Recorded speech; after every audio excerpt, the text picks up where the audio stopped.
Ardisson et Laboratoire Pierre Fabre, en fait, on est un laboratoire implanté dans le sud-ouest de la France. On a été créé il y a une cinquantaine d'années par M.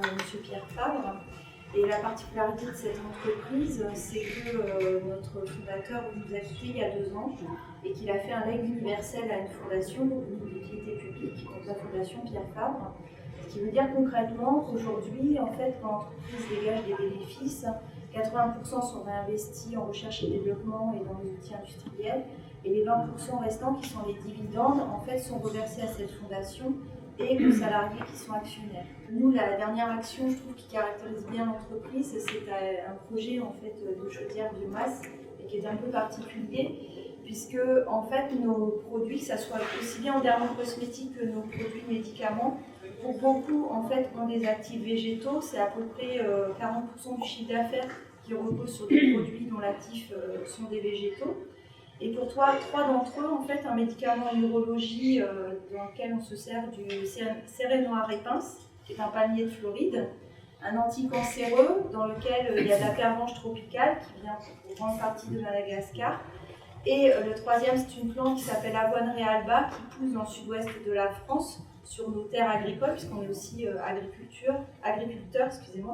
On cultive à peu près 200 hectares de terre dans le Tarn. Et donc ces 3 plantes, en fait, on a pu les intégrer en mélange avec des plaquettes forestières pour alimenter notre plus grosse usine qui se trouve également dans le Tarn. C'est une chaudière biomasse qui produit de l'eau chaude sanitaire. Ça nous a permis de substituer 60% de notre consommation de gaz et donc de diminuer notre empreinte carbone de 1600 tonnes de CO2 par an. Alors, c'est un projet d'économie circulaire, mais qu'on pousse encore plus loin, puisque cette chaudière, elle produit des cendres. Ces cendres, on va les répandre en plan d'épandage sur nos champs agricoles. Donc, en fait, on a une boucle fermée entre le champ, la préparation des extraits et la fabrication du produit, notamment pour les produits Aderma à base d'avoine, dans un rayon de 22 km. Ces champs, c'est de l'agriculture biologique. Donc, le problème de l'agriculture biologique, c'est de faire de l'amendement organique, mais de l'amendement naturel. Donc, ce que l'on a fait de la recherche agronomique pour implanter des cultures de lin dans le sud-ouest de la France, puisque le lin n'est cultivé qu'en Normandie.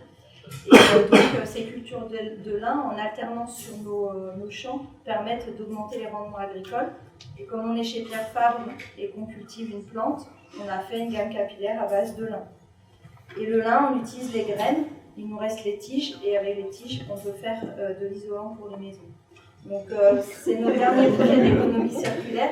La chaudière, j'ai oublié de le dire, elle est française. C'est le dernier fabricant de chaudières industrielles biomasse aujourd'hui en France.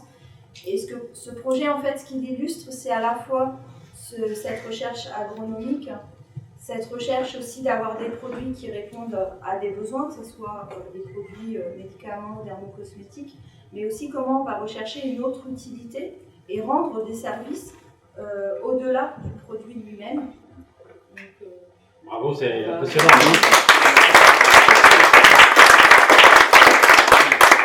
Il y a une question qui vient vite à l'esprit, c'est si vous n'aviez pas été une fondation, si vous n'aviez pas été une entreprise très familiale, est-ce que vous pensez que tout ça, ça se serait quand même passé ?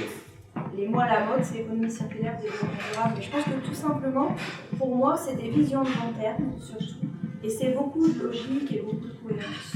C'est très rafraîchissant, en fait. On voit que les choses avancent, qu'elles avancent par des grandes actions, des petites actions, qu'elles avancent à tous les niveaux, finalement. On a parlé de gouvernance, on a parlé d'actions de terrain. Je pense que c'est ça que j'ai retenu ce soir, c'est posons-nous les bonnes questions pour trouver les réponses tous ensemble.